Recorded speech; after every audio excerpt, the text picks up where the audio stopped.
اللہ رب العزت کی بارگاہ میں دعا ہے کہ ہم جس نوجوان کے ختم کل کے موقع پر جمع ہیں، اللہ تعالیٰ اس نوجوان کی آخرت کی منزلوں کو آسان فرمائے اور اس کے جملہ اہل خانہ اور خاندان کو صبر جمیل عطا فرمائے۔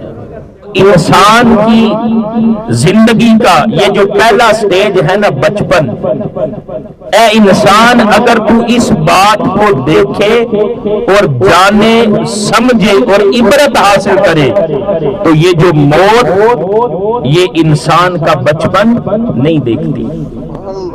یعنی بچپن کے اندر بھی جب اللہ رب العزت کی طرف سے وہ پیغام اجل آتا ہے، ایک طرف بچہ پیدا ہوتا ہے، جتنے بھی اہل خانہ ہیں وہ خوشیاں منا رہے ہوتے ہیں، وہ جو خوشیوں والا گھر ہے، جب اسی بچے کا پیغام اجل آتا ہے، وہ جو خوشیوں والا گھر تھا ادھر ہی صفِ ماتم بچ جاتی ہے۔ تو انسان کی زندگی کا یہ جو سٹیج ہے نا بچپن، اے انسان یاد رکھ، موت تیرا بچپن نہیں دیکھتی۔ اب دوسرا سٹیج ہے انسان کی زندگی کا جوانی، جو انسان کی زندگی کا یوں سمجھ لیں کہ حسین ترین دور ہے۔ ساری زندگی انسان کی حسین ہے، لیکن اسی ساری زندگی میں جو سب سے سنہرا، جو سب سے اعلیٰ، جو سب سے خوبصورت دور ہے وہ جوانی کا ہے۔ تو کیا موت کو اگر دیکھا جائے تو موت کسی کی جوانی کو دیکھتی ہے؟ جس نوجوان کے ختم کل میں ہم جمع ہیں وہ بھی تو ایک جوان تھا نا،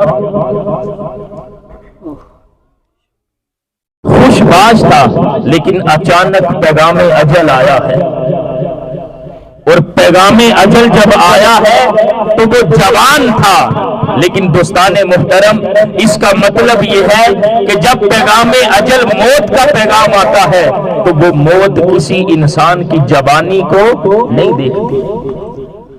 اور تیسرا سٹیج کون سا ہے؟ بڑھاپا۔ بوڑھے شخص کے بارے میں تو ویسے ہی کہتے ہیں کہ بوڑھے انسان کی جو ٹانگیں ہیں وہ قبر میں ہے۔ اگر کوئی بوڑھا شخص غلطی کرے نا تو لوگ کیا کہتے ہیں؟ بابا جی کچھ حیا کریں، آپ کی ٹانگیں قبر میں ہیں اور اپنے کام تو دیکھیں کیا کر رہے ہیں۔ تو بوڑھا شخص ویسے ہی موت کے قریب ہوتا ہے۔ تو دوستان محترم کتنے بزرگ ہیں جن کے ہم نے جنازے پڑھے، جن کو ہم نے اپنے ہاتھوں سے دفن کیا ہے۔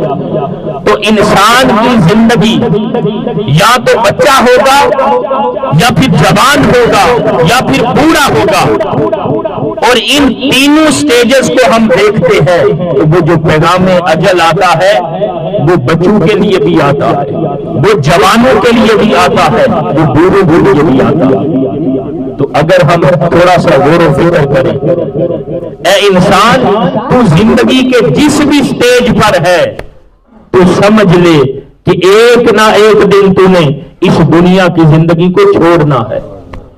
انسان نہیں چاہتا، یہ دنیا اتنی میٹھی ہے نا، کوئی بھی اس دنیا کو چھوڑنا نہیں چاہتا، بے شک بوڑھا بھی ہو وہ بھی اس دنیا کو چھوڑنا کوئی بھی نہیں چاہتا، لیکن جب پیغام اجل آئے گا تو اے انسان تجھے نہ چاہتے ہوئے بھی یہ جو دنیا کی زندگی ہے اس کو چھوڑنا پڑے گا، اور نہ چاہتے ہوئے بھی موت کی گاڑی میں سوار ہو کر اے مسلمان بھائی تجھے آخرت کی طرف منتقل ہونا پڑے گا۔